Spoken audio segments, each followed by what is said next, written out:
Okay, so we are going to finish reading fourth grade rats. When we last stopped reading, Suds had become a rat. He was going on a rampage, wasn't he? And Joey came back to school and he was acting all differently. It was like they flipped. So let's continue reading and figure out what's happening. Chapter 12 Me and Judy Billings. After school, I walked Judy Billings home. She asked if I wanted to come in for a popsicle. I said sure. I wasn't too anxious to go home anyway, with my mom waiting for me. Remember, she's waiting because he told her no before school. As she opened her front door, something gray streaked past my feet. Oh no, she screeched. Muffy, get back here. Muffy! The cat was already 5 houses up the street. Judy stomped her foot. Ooh, I hate that cat. She always does this. She slammed the door shut. We took off after the cat. Whenever she does this, Judy huffed as we ran, she goes up a tree. No sweat, I told her. Sure enough, 2 blocks away, there was Muffy, up a tree, pretty far up, out on a limb. Judy slumped. Oh no, here we go again. Hey, I reminded her. I said no sweat. Hey, I said to myself, you're famous. You're number one. Judy Billings needs your help. Go for it, Black Widow Man. I was in luck. The next day was trash pickup day. Cans were out. I dragged one over to the tree. I climbed onto it. It held me. Good. From the top of the trash can, I looked down at her. She looked up at me, smiling that beautiful smile. I saluted. See ya. I was just high enough to get my fingers around the lowest branch. I dug my sneaks into the bark and pulled myself up. From then on, it was easy. One limb after another, and there I was, even with Muffy. Meow, Muffy said. Okay, Judy called from below. Bring her down. Down? For the first time, I looked down. Uh-oh. What am I doing up here? How did I get this high? Far, far below me, the trash can seemed like a thimble. Judy Billings seemed like a doll. Her tiny face looking up at me, getting fuzzy, getting wavy. Come on, she was saying. Her voice sounded tiny and far away. I squeezed my eyes shut. I hugged the tree trunk. I can't, I said. You can't, she called. Why not? I tried to think of some other way to say it, but I couldn't. I'm afraid of heights. Oh, great, I heard her say. I opened my eyes. Her hands were on her hips. She wasn't smiling anymore. I'll probably outgrow it, I said. Yeah, she said. Well, you'd better outgrow it in the next 2 seconds because I want my cat back and I want her back now. Judy, I wanted to say, it's me, Suds, the guy who risked his life with the spider for you. Something told me it wouldn't make any difference. Now the tree itself was waving. No way I was going down. I couldn't even look down. I reached out, got the cat in my hand under it, lifted it from the limb.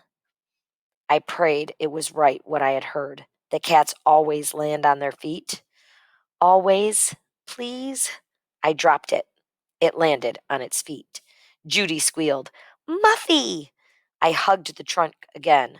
I scrunched my cheek against the bark, shut my eyes. When I opened them, only the trash can was beneath the tree. I thought, she's going for somebody to get me down from here. Do you think she's going to get help? A long time later, when mothers started calling their kids in to dinner, I changed the thought. She's not going for somebody. I did a bunch of other thinking up there, too.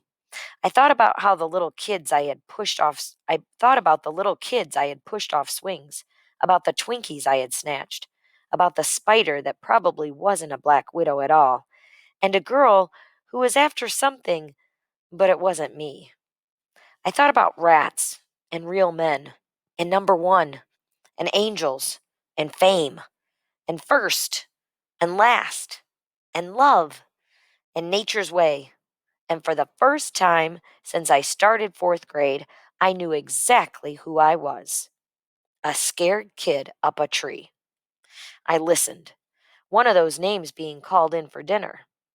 Mine, one of those mother's voices. Mine. Mom, I yelled. Here, up here. Help, help, help. I screamed my lungs out. Pretty soon my mother appeared, then my father, then a ladder. I came back to earth. My mother squeezed me harder than I had squeezed the tree. Look at you, she said. She sounded mad, but I knew she wasn't. You're shaking like a leaf. What were you doing up there? I tried to answer, but only tears came out. I blubbered like a baby. I couldn't help it. I didn't care. I held on tight to my mom as we walked home. Sorry I gave you a hard time this morning, I sniveled. That's okay, she said. I was trying to be a good rat. I know. I looked up at her. You do? She smiled. I was talking to Joey's mom. Uh-oh. She laughed. 10 minutes after we got home, the doorbell rang. It was Joey and his mother. Hi, Suds, said Mrs. Peterson. She was smiling, but Joey, he didn't look so good. She said, Joey has something to say to you, Suds. I thought, what would he want to say to me, especially in front of his mom? Joey was facing me, but his eyeballs were up in the corners of his eyes. He didn't look any more like number one than I did. I'm, sorry, he said. Don't stop there, said his mom.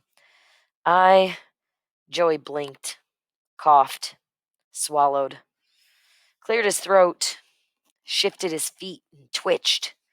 I, uh, I'm sorry I got you into. Pushed you, said his mom. Pushed you into that rat stuff. I shouldn't have talked you into saying no to your mom. And what aren't you doing anymore? I, um, I'm not saying no to my mom anymore. Mrs. Peterson nodded. Good. She patted Joey on the head. She smiled at me. Joey always wants you to know that, also wants you to know that he has dropped out of the rat race and has rejoined the human race. Mrs. Peterson smiled over my head. My mother was standing behind me. Guess that'll about do it, Janet. I think so, said my mom. Mrs. Peterson mussed my hair. Bye, Sudsy. Bye, I said. They left. I turned to my mother. What was all that about? Just what it sounded like, she said. You didn't really think that Mrs. Peterson was going to let him get away with all that nonsense, did you? It looked like she was. She nodded. You're right about that. She was trying to give him some slack, let him work his way through this rat phase of his. That's why she backed off about the tattoos? That's why. Plus, she didn't want to discipline him in front of you. But when her patience ran out, that was it. Curtains for Joey the rat. He said he was sick yesterday. She laughed. It was his mother who was sick. Sick of his shenanigans. She kept him home to clean up his room, and his tattoos, and his act. So, she snapped her fingers. That's that. For her, maybe. She was walking away. Mom, I said, I have a confession. Ooh, what's going to be the confession? Chapter 13, Confession.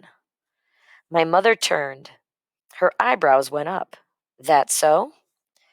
Yeah, I said. Maybe Joey did sort of push me, but the last couple of days, it was all on my own. She sat on the edge of the sofa. I see. Anything else? Confession is good for the soul, you know. Well, there was another person in it, sort of. I see. She crossed her legs, folded her arms. A girl? Oh, no, a girl. She nodded. She thought, Would her initials be JB by any chance? I was shocked. How did you know? You've been in love with Judy Billings since first grade. How did she know that? Well, I said, something happened with her, and I guess I went a little crazy. I see. Well, anyway, I think I'm through with her. My mom nodded. I imagine she'll survive. She sat back in the sofa. She just smiled at me for a while. Mom? Yes? There's more. Is there? Yeah. You know when I was a rat there? Before you went up the tree? Yeah. Well, I mean, I was really a rat. You wouldn't believe it. No? I took stuff from little kids. I pushed them off swings. I got a detention at school because I wouldn't stop laughing. I rang doorbells. A regular rip snorter. Yeah. And Mom? Yes. It was me that took all the Klondike bars. Her eyebrows shot up. Everyone? Yeah, totally. She shook her head. She was dumbfounded. I'm afraid to ask if there's anything else. Anything else? Anything else? Yeah, there was something else. Something still stuck inside me. What was it? I didn't know. Can't think of anything else, I told her. She reached out and took my hand and squeezed it. Well, rat or no rat, your mom still loves you. There. Mom, I know. I know now. Something else. When I was being a rat, I thought I was having a great time, but I wasn't. I was having a rotten time. I thought of the faces of the little kids that I had pushed around. It's like other kids thought I was a big deal or something, but I didn't like myself, Mom. My lip was quivering. It's no fun being a rat. My mom's face was blurry as she came toward me and pulled me to her. We stayed like that for a long time. I heard her sniffling. After a while, she said, Remember when you said being a rat was the first step to becoming a man? Yeah. Well, I was just thinking. It's kind of funny. As soon as you stopped trying to be a man, you became one. In a nice little way, I might add. How's that? Your confession there. Taking blame on yourself, admitting you were wrong. That's grown up stuff. Really? She hugged me. Really? Well, I said, from now on, I'm just going to be a kid. That's enough. She laughed. That's plenty. Suddenly, I remembered. Winky! I bolted out the back door. I searched the yard. Nothing. I tore the lids off the trash cans. Nothing. Gone. No! My mother's voice came from the doorway. We thought you might change your mind. I stared at her finger, which was pointing up. Upstairs.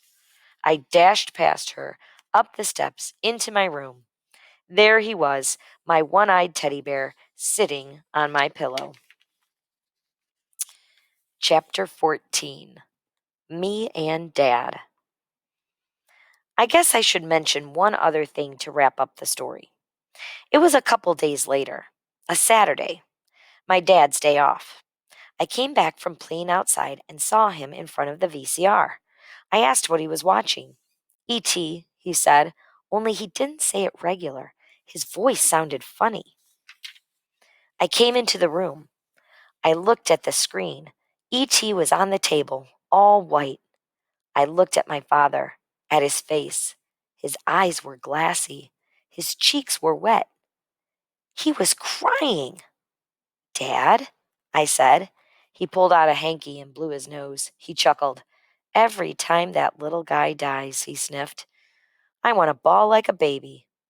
I climbed onto his lap. I hadn't done that for a long time. I nestled into him. Don't sweat it, Dad, I told him. I do too. Okay, that's it. So, Suds did not really care for being a rat and realized that he couldn't stay that way. And Joey, even though we thought that his mother was letting him get away with it, she really wasn't. So now both of them are not rats. Except for maybe Judy Billings. She seems to be the only one that might be still a rat. I want you to think about one thing, and we're going to talk about it when you get to school. But that last chapter about his dad watching the ET and crying, why do you think the author added that chapter? It's just a really small one. And the story seemed to be over, right? He confessed, everything was good, he was back to normal.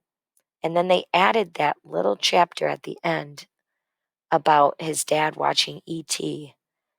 Think about that and think to yourself, why do you think the author added that chapter at the end? We'll talk about it when you get to school. Okay.